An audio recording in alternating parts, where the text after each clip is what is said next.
Well, thanks for joining me for this section in the Beginner's Guide to WordPress. During this section, we introduce you to WordPress. We installed WordPress both on your own computer or on a web host, and then we did a quick overview of the dashboard, but then dove right in to the most important part of getting started, and that's content. We explored the brand new block layout tool, and we added blocks of all kinds as we created the posts about our movie nights in Wordville. All right, well, I hope this has been helpful. The block layout tool in WordPress is fantastic. Take the time to go back and explore the new block layout tool as much as you want.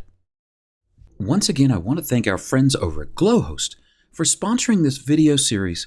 If you're looking for great hosting for your WordPress site, please check out glowhost.com.